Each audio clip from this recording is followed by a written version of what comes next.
కూటమి ప్రభుత్వంలో ఆంధ్ర భద్రాద్రి ఒంటిమిట్ట శ్రీ కోదండరాముని బ్రహ్మోత్సవాలు అంగరంగ వైభవంగా జరుగుతున్నాయని టీడీపీ అధికార ప్రతినిధి మేడ విజయశేఖర్ రెడ్డి అన్నారు. రామయ్య ఉత్సవాల నేపథ్యంలో కోదండరాముని ఆయన దర్శించుకున్నారు. ఈ సందర్భంగా అర్చకులు ఆలయ మర్యాదలతో స్వాగతం పలికి ప్రత్యేక పూజలు చేశారు. అనంతరం మేడ విజయశేఖర్ రెడ్డి టీడీపీ సీనియర్ నాయకుడు కొమ్మర వెంకట నరసయ్య మీడియాతో మాట్లాడారు.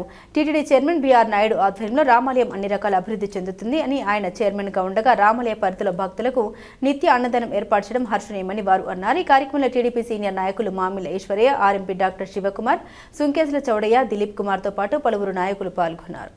తర్వాత దేవదేవుడైన శ్రీ వెంకటేశ్వర స్వామి దయతో 2014 తర్వాత అపర భగీరథుడు, పేద ప్రజల ఆశాజ్యోతి, ఈ రాష్ట్రానికి తలమానికమైన మాన్యశ్రీ నారా చంద్రబాబు నాయుడు గారు 2014 తర్వాత ముఖ్యమంత్రి కావడం, ఆ రోజు ఆయన ఈ ఒంటిమిట్టకు ఒక కొత్త శోభ తెచ్చే విధంగా, ఒక కొత్త వైభవం తెచ్చే విధంగా ఒక గొప్ప నిర్ణయం. భద్రాద్రి మన నుంచి వేరైన తర్వాత ఒంటిమిట్ట కోదండరామ స్వామి ఉత్సవాలు ఈ రాష్ట్ర ఉత్సవాలుగా, బ్రహ్మోత్సవాలు అద్భుతంగా జరగాలని ఆయన తీసుకున్న నిర్ణయం ఏదైతే ఉందో ఆ నిర్ణయానికి నారా చంద్రబాబు నాయుడు గారికి శిరస్సు వంచి పదాభివందనం చేస్తున్నాం. రాజంపేట నియోజకవర్గ ప్రజల తరపున, మరి ముఖ్యంగా ఒంటిమిట్ట ప్రజల తరపున ఆయనకు శిరస్సు వంచి పదాభివందనం చేస్తున్నాం. రెండో విషయం, ఆ రోజు నుంచి ఈ రోజు వరకు నిరాటంకంగా ఎక్కడా ఇబ్బందులు లేకుండా అద్భుతమైన రీతిలో జరుగుతున్న ఈ బ్రహ్మోత్సవాలు ఈ సంవత్సరం మరింత శోభనిచ్చే విధంగా బీఆర్ నాయుడు గారు ఎప్పుడైతే టీటీడీకి చైర్మన్ అయ్యారో ఆ రోజు తర్వాత అద్భుతమైన రీతిలో ఈ టీటీడీ దేవస్థానం వారు ఒంటిమిట్టలో ఒక కొత్త పండగలాగా కొత్త వాతావరణాన్ని సృష్టించి ఇక్కడ తిరుమలకి ఏమాత్రం తీసుకోని విధంగా, భద్రాద్రికి ఏమాత్రం తీసుకోని విధంగా ఈ ఒంటిమిట్టను అత్యంత సుందరంగా తీర్చిదిద్ది ఇక్కడ ఈ రోజు బ్రహ్మోత్సవాలు స్టార్ట్ చేయడం జరిగింది.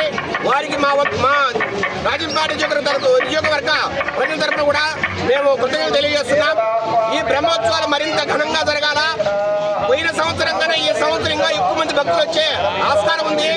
రాబోయే పున్నమి రోజు ఏదైతే మన కోదండరామ స్వామి కళ్యాణం జరుగుతుందో ఆ కళ్యాణానికి రాష్ట్ర వ్యాప్తంగా లక్షలాది మంది తరలి వచ్చి అద్భుతమైన రీతిలో ఆ స్వామివారి కళ్యాణాన్ని వీక్షించాలని, ఆయన దయకు పాత్ర కావాలని మీ ఒంటిమిట్ట తరపున అట్లాగే రాజంపేట తరపున అందరినీ కూడా వేడుకుంటూ సెలవు తీసుకుంటున్నాం. కోదండ రామాలయంలో రాష్ట్ర ప్రభుత్వం తరఫున అధికారికంగా శ్రీరామ నవమి బ్రహ్మోత్సవాలు ఒంటిమిట్టలో జరగాలని తెలుగుదేశం పార్టీ అధినేత చంద్రబాబు నాయుడు గారు నిర్ణయం తీసుకున్న తర్వాత నభూతో నా భవిష్యత్తు అనే విధంగా శ్రీ బీఆర్ నాయుడు చైర్మన్ అయిన తర్వాత ఒంటిమిట్ట శ్రీ కోదండరామ స్వామి వారి బ్రహ్మోత్సవాలు బ్రహ్మాండంగా జరుగుతున్నాయి. గతంలో ఏ చైర్మన్ హయాంలోనూ ఈ విధంగా బ్రహ్మోత్సవాల నిర్వహణ జరగలేదు. ఈసారి చాలా అద్భుతమైన రీతిలో చైర్మన్ గారు ప్రత్యేక దృష్టి పెట్టి ఒంటిమిట్ట బ్రహ్మోత్సవాలు బ్రహ్మాండంగా జరగాలని చెప్పి అధికారులకు దిశానిర్దేశం చేయడంతో అధికారులు కొంతమేరకు సఫలీకృతమైనారు. కాకపోతే టీటీడీ అధికారులు బ్రహ్మోత్సవాలు స్టార్ట్ అయిన ముందు 1 నెల రోజుల ముందు ప్రారంభిస్తారు పనులు. యుద్ధ ప్రాతిపదికన అన్ని పనులు తయారు చేసి సీఎం గారి ముందు మేము బాగా చేసినామనే ప్రయత్నం ప్రతి ఏడాది చేస్తూనే ఉన్నాను. ఆ ప్రయత్నాలు మానుకోవాలని చెప్పి ముందు చెబుతూ ముందుగానే బ్రహ్మోత్సవాల ప్రారంభోత్సవాలకు ముందుగానే 3 నెలల ముందు ఇక్కడ సంబంధించిన అభివృద్ధి కార్యక్రమాలు కానీ లేదా మరే కార్యక్రమాలు కానీ చేపట్టాలని చెప్పి శ్రీ బీఆర్ నాయుడు గారికి ఒంటిమిట్ట మండల తెలుగుదేశం పార్టీ ఒంటిమిట్ట మండల భక్తుల తరఫున ప్రజల తరఫున నేను విజ్ఞప్తి చేస్తున్నాను. ఆయన చాలా బాగా పనిచేస్తున్నారని చెప్పి శ్రీ బీఆర్ నాయుడు గారికి మండలం తరఫున ఆయనకు ధన్యవాదాలు తెలియజేస్తున్నాను.